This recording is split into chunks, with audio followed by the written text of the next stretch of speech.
and welcome to Inside Your County Government, a podcast that brings you an inside look at the people and events in and around county government that shape our Charles County. I'm your host, Brent Huber.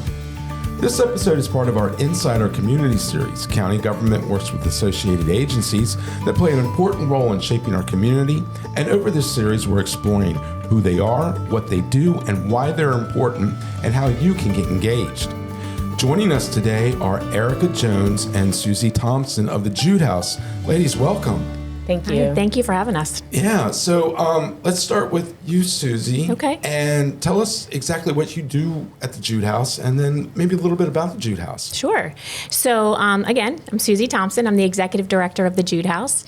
And what I do is try and keep everyone safe in the facility, make sure that it runs smoothly, work out in the community, advocate for the population that we work for. And I think a big part of what the Jude House is we're a recovery community organization. Mm-hmm. So we have been around for 52 years. Oh, wow. Right? 3 now, I believe. Yeah. So we had our 50th anniversary a few years ago, 3 years ago, so that makes sense. And so we have definitely grown since then, and we are a nonprofit organization. Not sure many people know that. And what we're known for is being a drug and alcohol rehabilitation center. So, and a big part of that is the population that we serve. So we serve a underinsured, poverty level individuals. Some are incarcerated, so that mm-hmm. forgotten population. And so we have a 6-month treatment program. We also involve the family. We have a reentry program that's involved in that. We have some outpatient services that's fairly new that started last year and a half ago. Yeah. Time flies. And then we also have, we just opened this past month a pregnant women and women and children sober living home.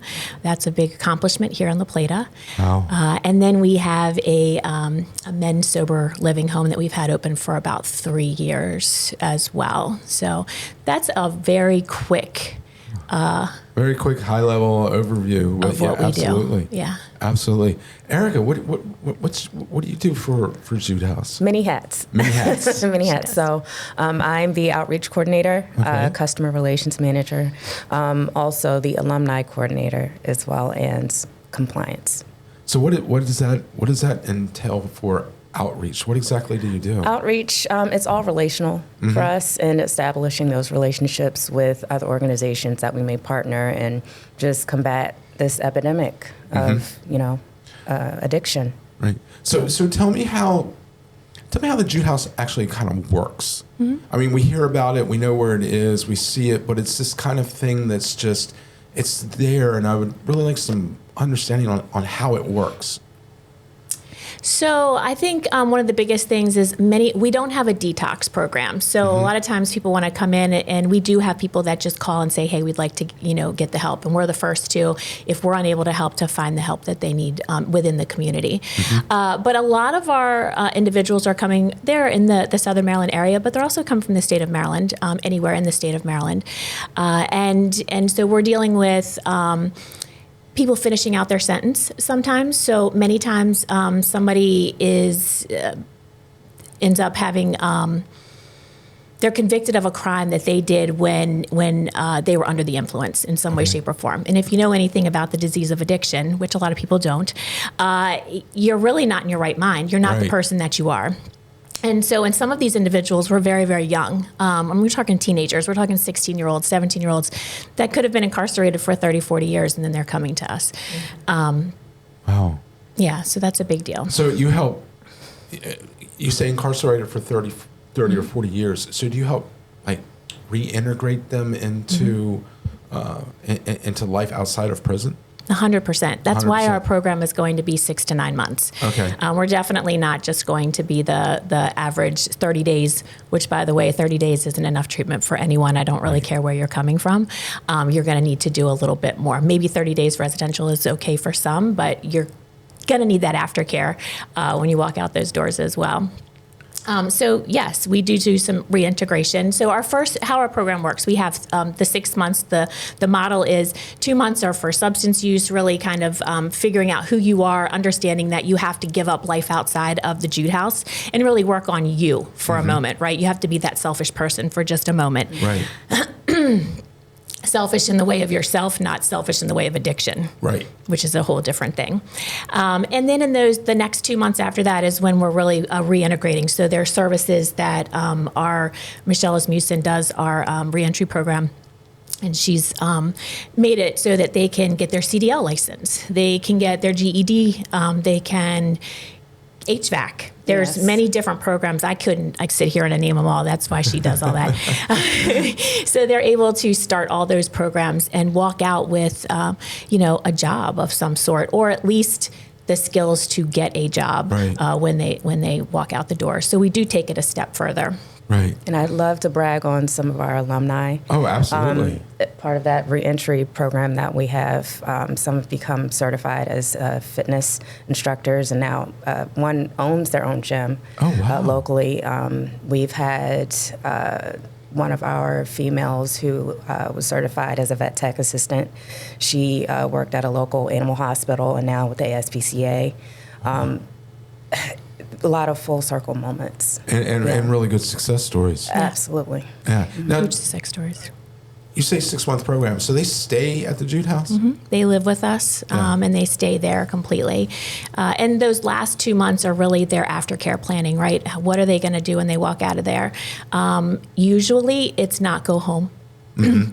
Usually you need to still finish up. Like maybe we go to sober living, maybe we go to a 3.1 level of care, which means that it's just a step below what we have, so they can go outside of their structured living and then work in the community. So this is really helping the community as well, right? So these individuals, many of them, like I said, it's generational trauma, is systemic racism. Like there's many different things that are going on here, and we're the first people out there that actually care. We see them, we recognize them, and we want them to do well, which in the end helps the community as a whole. Oh, absolutely, absolutely, and a fantastic resource for the community and for them personally. Yeah, absolutely, 100%. So can you tell me a little history about the Jude House and how it came to be? 50 some years, long time. Man, so it's funny. We usually have more of us than just Erica and I, and we all have our little bits and pieces, right? History is not mine. That would be Steve Brown. He's our clinical supervisor. Yes. But I will tell you that it started as one man helping another, very similar to the AA story, right? Mm-hmm. One man decided he got sober, and what's going to keep him sober is to help another individual. And so I believe it started in a barn that was in Belle Alton somewhere, and they literally were like, oh, this is working. And somebody else said, oh, will you help me? Sure, I'll help you. And it ended up, it was all volunteers. Mm-hmm. It was in this barn. It was like what they call a flop house. Right, right. Back in the day, and then it somehow the county got involved and ended up giving us the building that we're still in to this day, which is a 1935 old school building. Right. Which isn't necessarily conducive to treatment, but we make anything work. How it is, right? It's an old school building. Our internet's not very good, all the above, but we've definitely made some changes to make it the best environment that we can.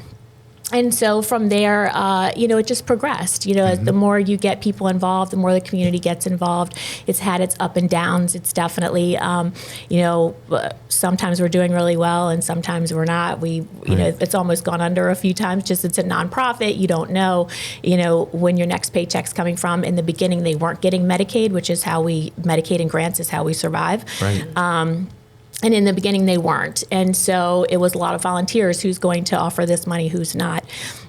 And then it progressed into being CARF certified, having not just volunteers. In fact, we have less volunteers and more paid employees, clinicians, social workers, licensed counselors, case managers, peer recovery. So now it's a whole operation. Right. So it's we have 70 employees now. Oh, wow. We have our administration building. We have our Jude House school building that the county has rented to us for $1 a month.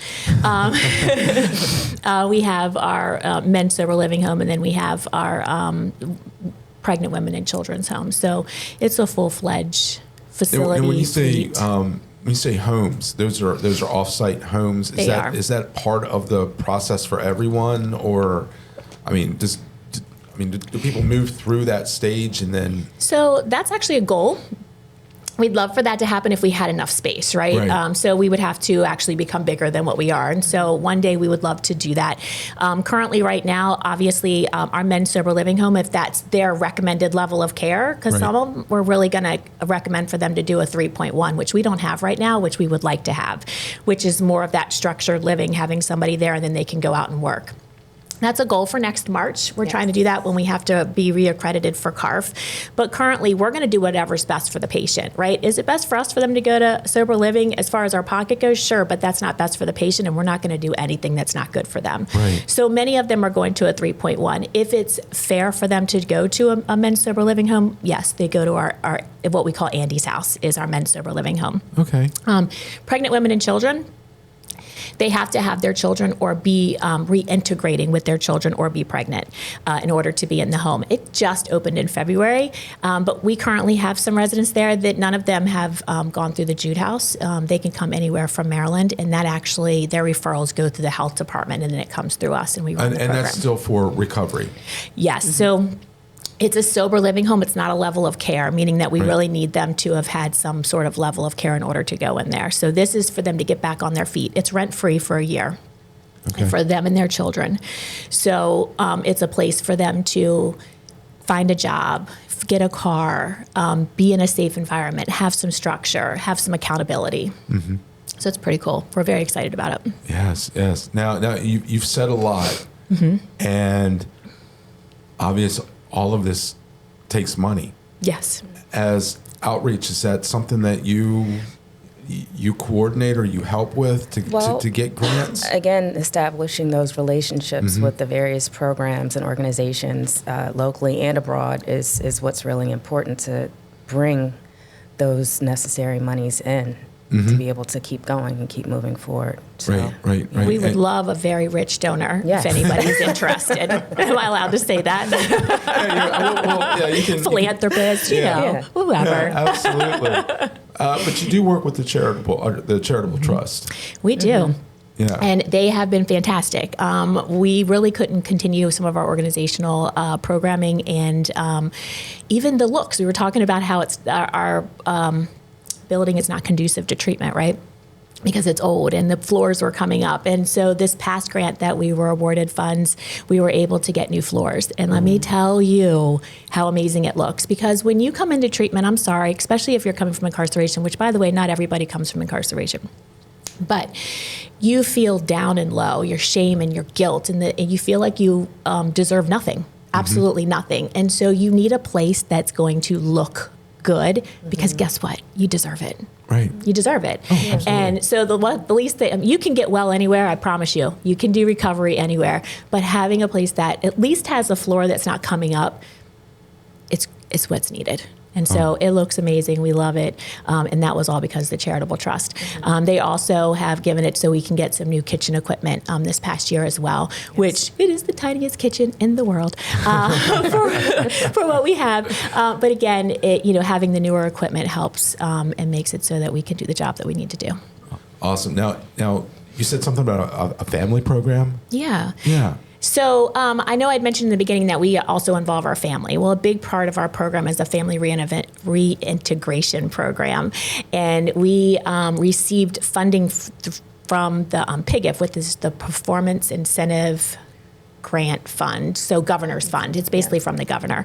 And we have now, this is our second or third year we've been doing it. So we partner with Melwood as well as Promised Landing. And we have equine therapy, we have hands-on activities. And what it is our patients, when they're in their about third, fourth, fifth month of treatment, closer to the fifth month is what we would like. They invite their family members, up to 4 family members, to come to a weekend at Melwood. And it's in Nanjemoy, so it's in the middle of nowhere. Yes, I know. Very familiar with that. And they stay in the cabins, and we do a day of learning, not just for them, but for the family members, because while they're getting well, their family needs to get well. Right. I don't know if you've heard this before, but it's very much a family disease, because there's codependency, there's so many things that the family doesn't understand. Right. And it's really hard for them to get well, and it's that missing piece that many rehabs do not have. Right. Really is.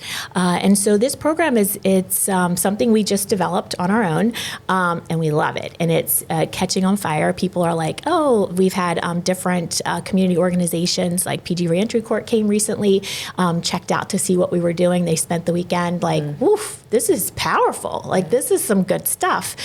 So they were learning about the family disease and what that looks like. They're learning about in the woods, they're like having low ropes is what they call it, but they're having hands-on kinesthetic activities where they're learning about relapse prevention. I know that sounds silly, but you really learn it. If you're doing it, you learn it, you understand it, and the family understands it. And guess what? They need to ask for help. It's not something that's just going to come natural. They've been holding it all inside, doing it by themselves for a long time, and they need help. And so this is letting them know how to ask for that help, and their family how to approach that substance too. And then we have a whole program on the family disease and what that looks like, and what codependency is, and how that works. And then they have s'mores for the first time, which, by the way, most of them are like, what's a s'more? and we play charades, and we listen to music, and we're around a campfire. And equine therapy with Promised Landing Farm, Caitlin Martin, is amazing. They learn about communication and nonverbal communication, and what does that feel like, and how do they work as a team together? And all of that comes together at the very end with a graduation, which there's never a dry eye. I don't care who you are. I don't care what your name is, and I don't care what your position is. You can't walk out of there without a dry eye, because there's some big stuff that happens there. And so, we're really proud of that program. Yeah, it seems like it's very all-encompassing. Yes. And really a lot of thought goes into all the other little bits and pieces that kind of make it successful. Yes. It really is. And to share something, we actually had a patient who brought his family in as a guest, and his sister, she was struggling. And after hearing everything, that was offered, all of the services that could help her, learning more about the disease, she then wanted to come to the program for herself. Oh, wow. And is flourishing. So, wow. Yeah. Awesome. Yeah. I was just going to ask you, what's one of the big success stories that sticks out? But that's kind of it right there. Yeah, that's one of them. Mm-hmm. I don't know if she'll shoot me for saying this, but I might as well. So I think probably our biggest success story is our clinical director. Absolutely. Her name is Crystal Summers, and she came to us in shackles. Went through the whole program, 6 years ago? Mm-hmm. 7 years 6 ago? or 7, yeah. Might have been 8 years ago. Don't quote me on that. But she came in, and she worked the program, and she did what she was supposed to do. And she came back and worked, I believe, as a cook first, and then was a monitor, I believe they called them at the time, or maybe mentors. They're called patient care coordinators now, but started working as that. And then she went to a group facilitator. She went back to school and got her bachelor's. Then she went and got her master's. And now she's our clinical director. Wow. Right? Mm-hmm. So people do recover. Mm-hmm. Wow, yeah. They get well. An enormous amount of experience for that position. Yes, that lived experience going through the program is huge. And so she's able to hold people accountable really, really well with that lived experience, which is another big part of what we also offer to the community is peer recovery. Mm-hmm. So we have a peer recovery program and a community health worker program, so we can actually certify people throughout the whole community. Awesome. If they're interested. Awesome. As well as our patients. Yeah, as well as our patients. They're there for 6 to 9 months, so they begin that process if they choose to do so and want to. And we've actually had some of our patients that have gone on, they're alumni now, and gone on and become certified and are working at local health departments in the community. Wow. Like, it's amazing to see. It really is. Those are quite some success stories. Mm-hmm. Me too. Yeah. What's the best part about what you do? Seeing it firsthand and being a part of it, and giving back. It feels so good to be able to do that. Oh, awesome. How about you, Susie? It's a struggle. Many days are a struggle, right? Because it's not, we're saying all the good things. But I think the biggest part is when you feel like you're going to give up, like, why am I doing this anymore? You hear a story. You hear how well somebody's doing. You see it firsthand, like she said, and you're like, that's why I do what I do. That's why I get up in the morning. That's why I'm passionate about what's happening here. Because many people, when you hear incarcerated individuals or people that are in recovery or people that have a substance use disorder, you think of it, you get a picture in your head whether you mean to or not. Right. You just do. And that picture is so different if you actually came and you saw and you looked and you were able to envision, because we've got some pretty darn amazing people that we work with. We really, really do. And I would love for everyone to be able to see what I see. Yeah. Yeah. Yeah, I mean, it certainly sounds from some of the stories you've told today, and that amazing people, an amazing program, and an amazing place. Thank you. Yeah, It really is. I mean, I've worked in the field for a little bit, and I commute like at almost an hour. Wow. Coming and going, and it's so worth it to me. It's an amazing staff. I have an amazing supervisor. Just to be surrounded by the love and compassion and people that really believe in what they do, it makes a huge difference. Awesome. 100%. Awesome. Any last words? Final words for this? The only thing I'd like to say is if anyone's interested in coming to our car show, we have a car show. It's our second annual car show.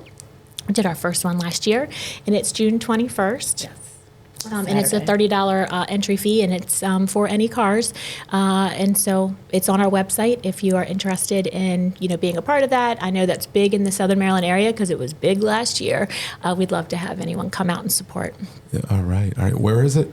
It's going to be at 9400 Irving Road. So it's our admin building. It's very, very close to the actual old schoolhouse. Okay. In Belle Alton. Right. And if people want more information about the Jude House, where can they go?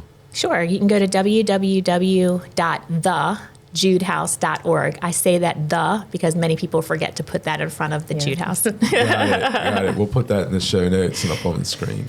Awesome. Anything, Erica? Not at this time. Okay. Just, I love the Jude House. Got it. I love the Jude House. Love working there and being a part of a great organization that really gives back to the community. 100%. Okay. Well, amazing place, amazing stories. Thank you so much for being here. Thanks for having us. Yeah, We really appreciate it. Thank you. Remember, local government works its best when we all participate. So until next time, stay engaged and stay connected. Thanks for listening. If you like this podcast and want to hear more, search Charles County Government on Apple Podcasts, Spotify, or wherever you get your podcast. And be sure to like and subscribe. We're also available on YouTube. Search Charles County Commissioners. And stay connected for all county news, information, and programs by visiting www.charlescountymd.gov/stay connected.